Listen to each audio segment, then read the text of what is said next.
Putz.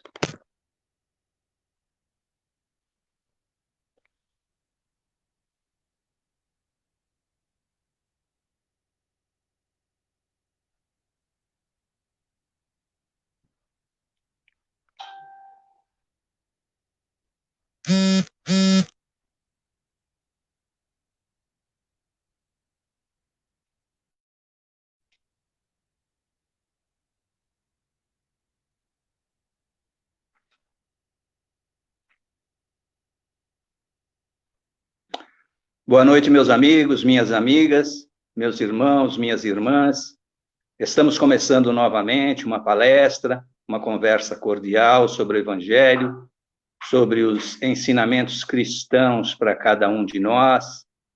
É muito importante que a gente possa colocar os nossos corações em paz, que a gente possa pensar em Deus, pensar em Jesus, nessa bendita oportunidade que nós estamos tendo. Deus é um Pai grandioso, que traz para cada um de nós constantemente esperanças. Às vezes as esperanças vêm por intuição, às vezes as esperanças vêm para lermos um livro, mas a verdadeira esperança está dentro de cada um de nós. E essa esperança não pode morrer, essa esperança tem que continuar, essa esperança tem que crescer, essa esperança tem que abrir para cada um de nós a oportunidade de viver um pouquinho mais em paz. Estamos dentro de uma epidemia, mas a epidemia não pode tirar de cada um de nós a vontade, o desejo de viver, de crescer, de compartilhar dos bons eflúvios espirituais que sempre desce sobre cada um de nós e, na maioria das vezes, por estarmos trabalhando, por estarmos com problemas, por estarmos caminhando, por não termos tempo de olhar para nós mesmos, que é a parte mais importante da criação de Deus, é nós em nós. Então, nesse momento, nós vamos fechar os nossos olhos para fazermos uma oração. Pedir a Deus Pai de todo poder e bondade que possa nos iluminar a todos nós nessa noite. A todos os lares, a todos os seres, para que a gente possa se amar e nos amar mais intensamente. Sabe? Aquele Jesus que não ficou no dia de ontem, que está no dia de hoje, está pedindo permissão para entrar dentro do seu lar, para entrar dentro da sua vida, para diminuir os problemas e crescer a sua fé, a nossa fé, para que Deus sempre continue nos amparando. Ele manda-nos Jesus constantemente. E Jesus vai chegar aos pés da nossa casa, olhar mansamente procurando o Cordeiro de Deus. E esse Cordeiro de Deus pode ser cada um de nós. Ele vai olhar nos seus olhos e falar para você: tu, o que queres de mim? E nós vamos ter que despertar para saber quais são os nossos desejos, os nossos objetivos e as nossas metas dessa vida espetacular que estamos caminhando. É isso aí, meus irmãos. Hoje nós vamos falar um pouquinho sobre um livro chamado Instruções Psicofônicas. Uma perguntinha nós vamos conversar nesse momento. Você acredita em espírito? Segunda perguntinha. Você acredita que é um espírito? Nós somos espíritos reencarnados. Quando falaram para mim que eu era um espírita, que eu sou um espírito, certo? Eu fiquei pensando, fiquei olhando meu corpo, falei, será que é isso mesmo? Mas tudo bem, porque às vezes não somente as pessoas espíritas ouvem e assistem às nossas palestras, nós estamos falando para todos. Se você não acredita também que você é um espírito, para escutar a palestra. E assim, você vai conversar com você mesmo, vai colocar algumas coisas em dúvidas, vai acervar mais alguma coisa na sua caminhada. Se você acredita que você é espírita, como realmente o é, você vai aprender, porque todos nós temos muito a aprender, tanto vocês como eu, muito a aprender, mas vai fazer uma coisa muito importante nesse momento, que é apreender. O que é aprender? Colocar dentro de nós essa bendita oportunidade. Quando eu falo sobre instrução, quando eu penso em instrução, o que eu penso em instrução? Eu já volto àqueles professores que eu tive. Magníficos seres humanos.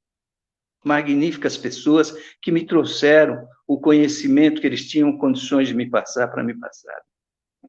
Certo?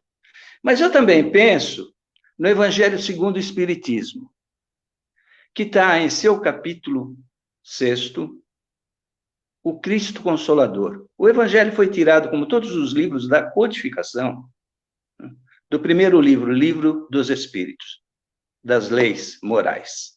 Todos os livros da codificação foram tirados do Livro dos Espíritos. Ele serviu de cabeça de esquina, de pedra angular, para escritos. Jesus diz o seguinte, logo nesse capítulo 6º. Venham a mim, porque meu jugo é leve e meu fardo é suave. Nós precisamos ir a Jesus. O que é o jugo leve? Para quem é de Minas vai saber que o jugo é aquela parte de madeira que é em cima dos bois, certo? Então o peso está muito grande, nós estamos nos curvando pelos nossos problemas. Jesus fala, venha até mim, que meu fardo é suave. Então, nós estamos vendo o quê? Nós estamos vendo que Jesus está trazendo para nós, certo, a fé raciocinada, para que a gente faça as transformações nas nossas vidas. Ele fala o seguinte, espíritas, amai-vos. Eis o primeiro ensinamento. Instruí-vos, eis o segundo. E ele fala uma coisa muito importante. Todas as verdades são encontradas no cristianismo. Todas as verdades são encontradas no cristianismo. Um testemunho de Jesus. E eis que, além do túmulo em que acreditáveis o nada, vozes vêm clamar-vos. Irmãos, nada perece. Jesus Cristo é o vencedor do mal. Sede os vencedores da impiedade. E a gente começando a estudar, a gente vai ver que nesse mundo que nós vivemos, há dois aspectos de comunicação. A comunicação de espírito para espírito, a comunicação de encarnado para encarnado, a comunicação de encarnado para espírito e de espírito para encarnado. Então, vamos ver. A gente começa a ler os livros espíritas, certo, de um modo geral, e a gente vai ver que os espíritos conversam com os espíritos, se comunicam com os espíritos, certo? Aqui, reencarnados, nós estamos conversando, de reencarnados para reencarnados, estamos conversando. Há também do encarnado para o espírito, é quando a gente começa a fazer as nossas preces, certo? E do espírito para o encarnado é através da mediunidade, quando o espírito começa a trazer para cada um de nós aquilo que nos é necessário. Se nós pensarmos bem, a gente vai ver que sempre a gente tem a oportunidade de melhorar os nossos relacionamentos, seja com o campo físico, material, seja com o campo espiritual. E como que a gente pode fazer isso? A gente pode fazer isso transformando-nos. Coloca aí o violeta de Saint-Germain na sua vida e começa uma transformação nos seus chakras, na sua vida, mas principalmente no seu pensamento, no seu corpo mental. Fala, poxa, será que esse pensamento, se alguém visse, ia falar, olha, é legal esse pensamento? Nas suas emoções. Porque quando a gente se desvestir dessa roupagem que a gente tem nesse momento, no meu caso, que já está meia depauperada, mas tudo bem, certo? Você vai sentir-se nu lá no plano espiritual. Tem uma poesia do Vinícius que na última sílaba diz o seguinte, no último verso: de tanto pudor vivia nua. Começa falando da paixão. Então, a gente vai estar uma hora, a gente vai estar desvestido. Para a gente começar a falar desse livro, eu vou mostrar para vocês, é esse livro aqui, ó. Instruções Psicofônicas. É muito interessante.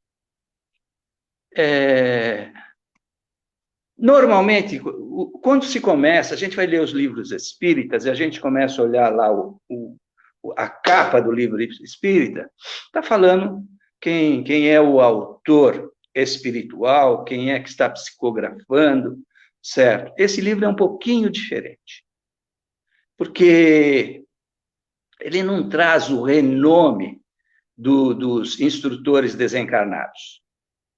Ele foge à regra. Esse livro foi começado a pensar, certo?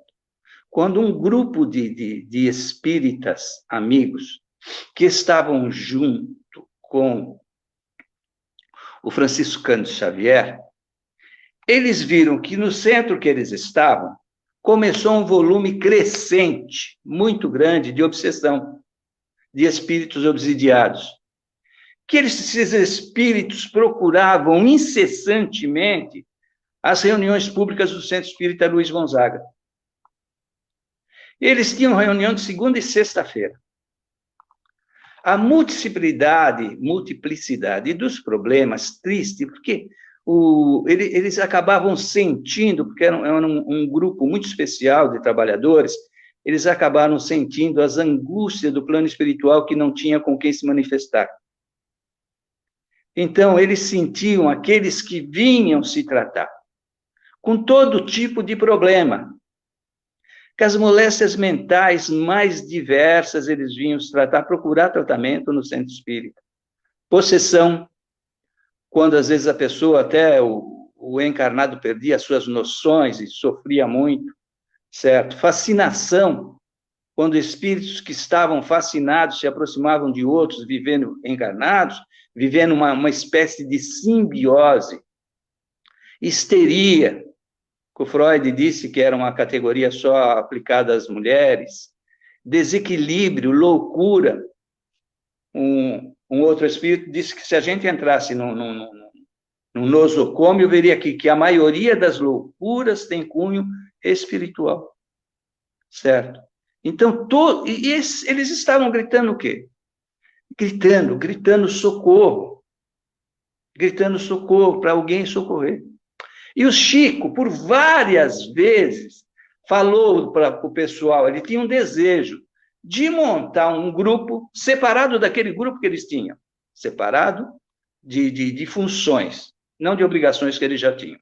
Separado de funções, um grupo de irmãos que eram conscientes e responsáveis para fazer um serviço especializado de desobsessão, de aconselhamento espiritual.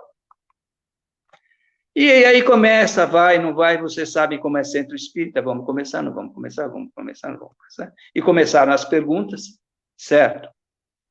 E aí eles resolveram fazer o seguinte, vamos pensar por que nós não estamos fazendo.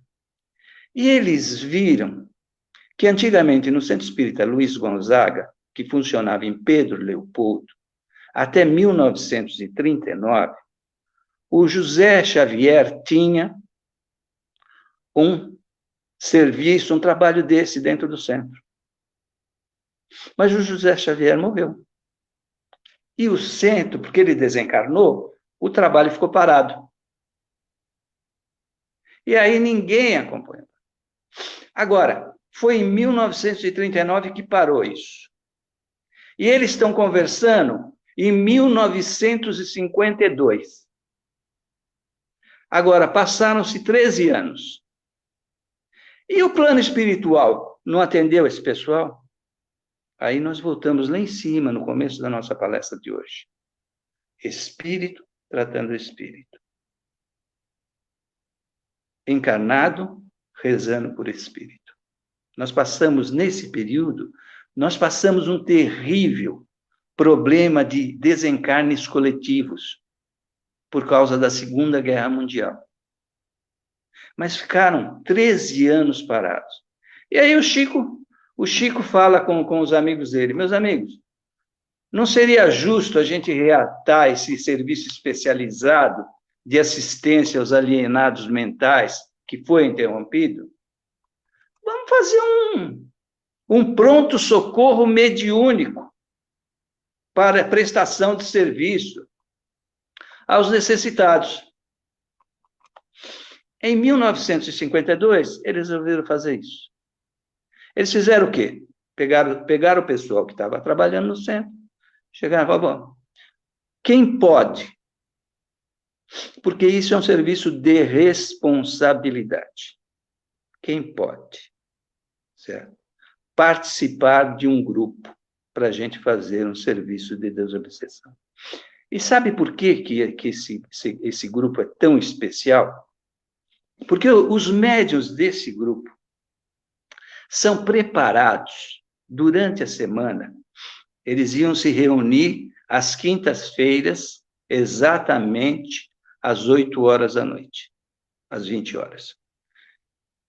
O médium, por exemplo, é preparado porque tem um espírito que vai vir e ele vai precisar de um médium que tem aquelas características. Então, o médium tem que estar na sessão. O médico tem que estar ali, é um médico que tem compromisso. É um médico que passa em casa para tomar um banho, alguma coisa, e não deixa o sofá gritar para ele, fica aqui, pô, hoje está chovendo, hoje está fazendo frio. Não, você não pode. Se você pertence a esse grupo, certas coisas não mudaram. Se você pertence a esse grupo, você tem uma responsabilidade com você mesmo e com o plano espiritual. Por imposição dos amigos espirituais que trabalhavam com o Chico, eles chamaram esse com o nome de grupo Meimei, em recordação à memorável Meimei, a doce Meimei, que era companheira dedicada e que recebeu lá no mundo espiritual, a Meimei, certo? A incumbência de assistir-nos, de pegar-nos naquela época, dar assistência. Ela que ia ser a guardiã, o espírito de luz, nessa tarefa que eles estavam fazendo. E eles começaram a fazer essa tarefa em Pedro Leopoldo. Essa tarefa que foi interrompida por 13 anos. Começaram às quintas-feiras. Sempre o mesmo quadro. Inalterados. Os irmãos. E aí você vai ver uma coisa também interessante. Nesse tipo de trabalho de desobsessão, você não pode ter muita gente. Nesse caso, era em número de 20. Às vezes tem casa que trabalham com 12, tem casa que trabalham com 10, que é para você poder administrar. Lá tinha o Chico Xavier. Eu acho que a administração era um pouquinho mais fácil do que nas casas de hoje. Mas você tem que ter pouca gente, porque você precisa ter de orientador, certo? Inclusive, se você é orientador e estiver procurando um livro, tem um livro falando com os espíritos, que serve de base para o orientador, que é muito bom. A pessoa, certo, vai trabalhar dentro de normas que o diretor, que o responsável pela casa vai colocar. A gente, às vezes, tem que se submeter às normas do centro espírita que a gente estiver trabalhando, que é muito bom por falar nisso. O programa traçado pelos instrutores espirituais, nas reuniões, nas atividades mediúnicas, eles ficaram... Porque você tem um grupo menor, você vai ter maior intimidade. Aí nós vamos ver uma coisa muito interessante, muitíssimo interessante, que é o seguinte. Eles exigiam uma coisa absolutamente necessária, assiduidade e horário rigoroso. A maior dificuldade dos centros espíritas nos dias de hoje não é propriamente a falta de médiuns, e sim dos médiuns que faltam às suas obrigações. Nós seguimos com a peça Aconteceu na Casa Espírita. É um livro, foi baseado no livro de Emmanuel Cristiano, pelo Espírito de Nora. E 3 pessoas fundamentais para que a gente ficasse nessa peça foi o Alexandre Cunha, o Ivan Cunha e a Vânia Sacramento.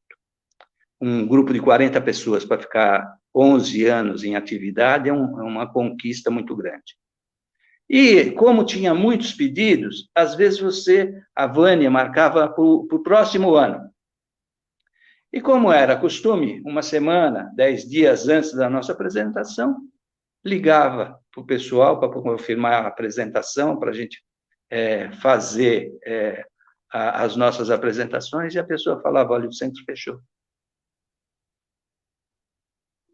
Por que o centro fechou? Às vezes, quem quebra centro espírita é um médium espírita, não é o obsessor espírita. É a nossa invigilância. A gente fala, olha, quando nós tivemos um problema espiritual, temos um problema espiritual. Mas por que tem? O que quebra centro espírita, o que fecha centro espírita, é a maledicência oculta. Tem um problema e não vai falar com aquela pessoa que tem um problema. A gente precisa cortar isso nos nossos centros espíritas. A gente precisa realmente acreditar que a gente precisa ser honestos conosco mesmo. Essa semana tinha uma tirinha, acho que era no Facebook, que um amigo chega para o outro e fala o seguinte, olha, é coisa admirável, o fulano ou os fulanos estão falando mal de você. O amigo responde, admirável é saber que eles têm essa liberdade de falar na sua frente. Então, a gente precisa começar a se aprimorar na nossa lei moral. Começou os trabalhos em 1952, e eles determinaram o quê? Que 15 minutos antes do final, eles iriam fazer as comunicações. Começaram em 1952. Mas as comunicações em 1952, certo? Pelo Chico, eram psicofônicas. E para escrever o que estava sendo falado, precisavam de um taquígrafo. E eles não tinham.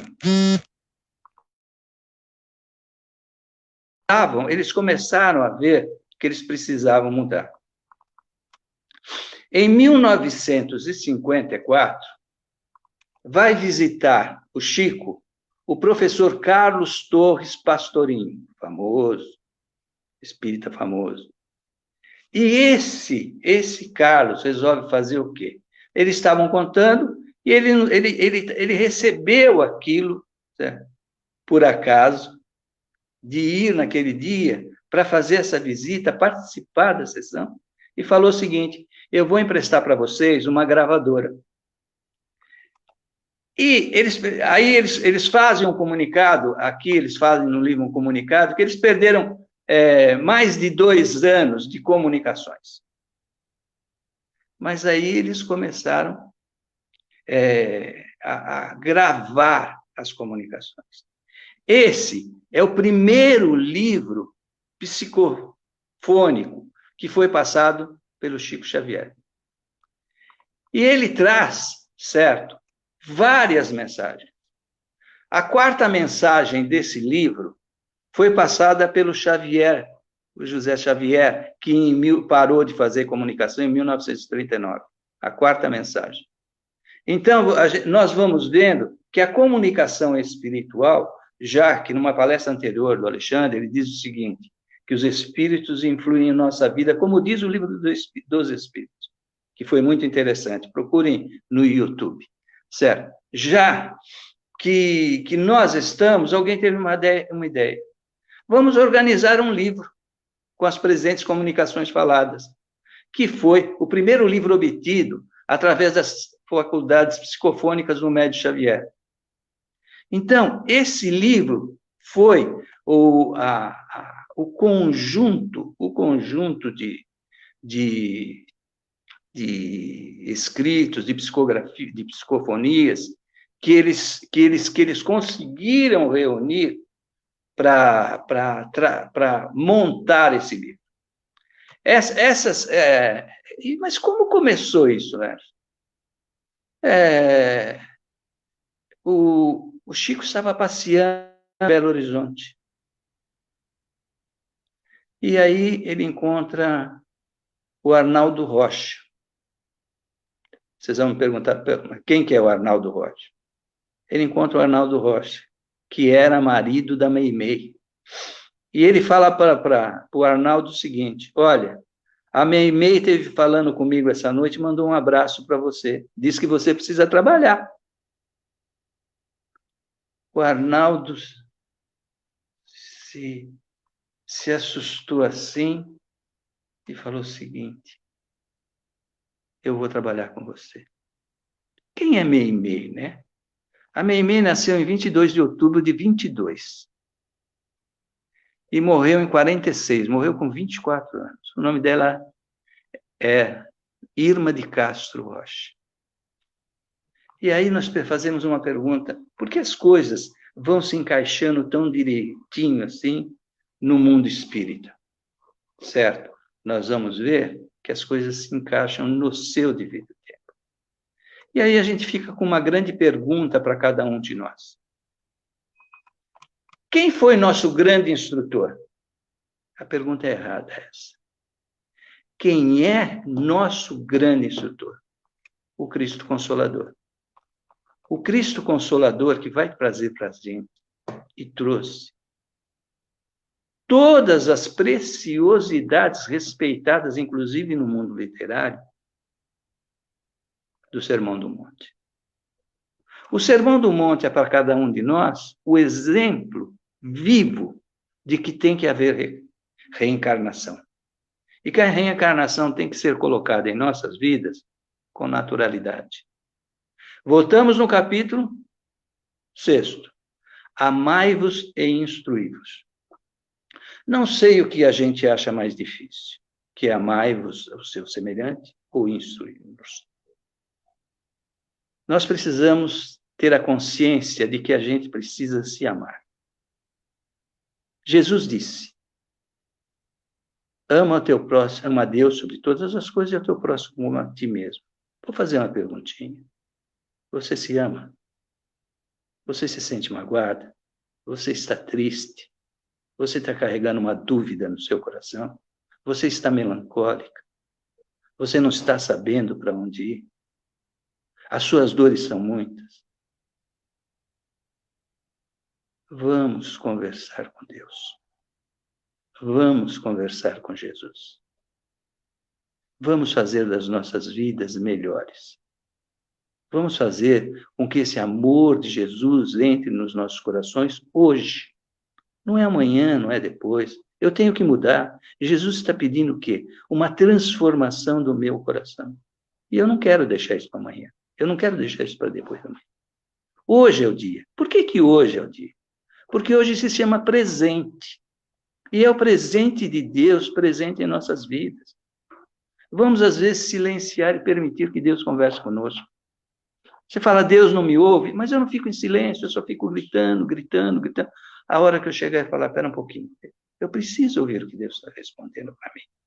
Eu preciso ter uma comunhão com Deus, uma comunhão de vida, de amor.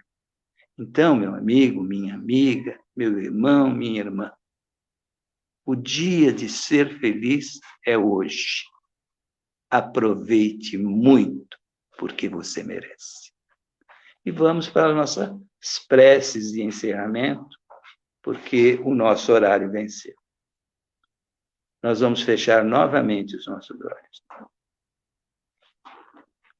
Pedir que o Pai Celestial permita que todos os nossos lares, que todas as águas dos nossos lares possam ser fluidificadas. através do nosso pensamento.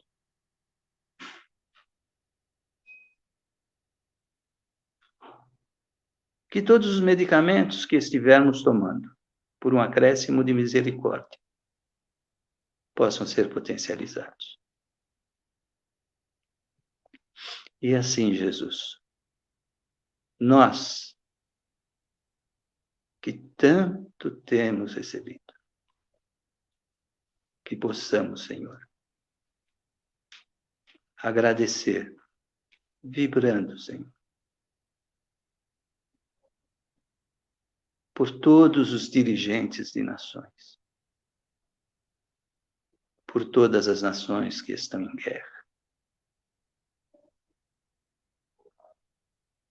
No Brasil, por todos os nossos políticos e juristas. E pelo povo brasileiro, que é tão honesto e tão trabalhador. Que possamos vibrar, Senhor, por aqueles que estão acometidos desse Covid-19. Mas com muito amor. Que possamos vibrar também por aqueles que os tratam. Por aqueles que estão estudando uma vacina. Por aqueles que trabalham de 14 a 16 horas por dia, procurando uma solução. Que possamos vibrar, Senhor, pelos encarnados e desencarnados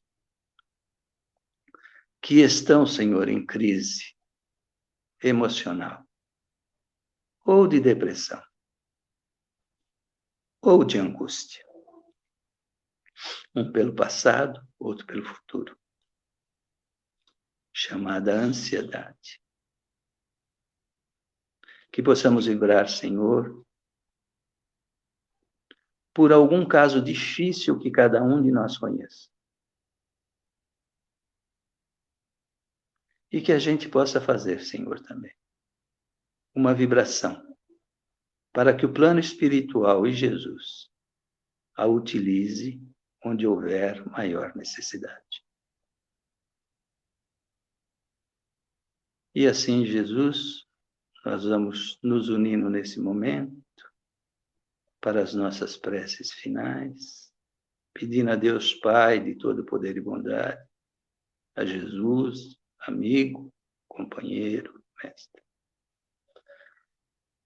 que possa nos trazer todas as energias que nós necessitamos no campo da caridade, do amor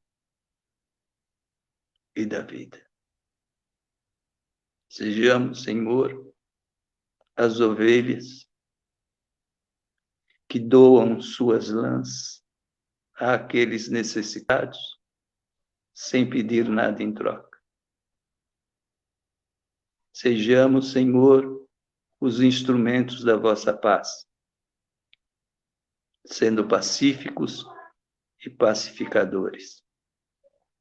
Que possamos, Senhor, levar uma esperança aos aflitos. Que possamos, Senhor, agradecer aos céus a oportunidade dessa reencarnação. Porque somos agradecidos pela oportunidade que nos emprestaste. Deus, Pai, de poder e bondade, abraça a cada filho com o afeto, com a energia, com o amor. Que assim seja, graças a Deus. Uma excelente tarde, uma excelente noite, uma excelente vida e uma grande esperança de amor e paz a todos vocês.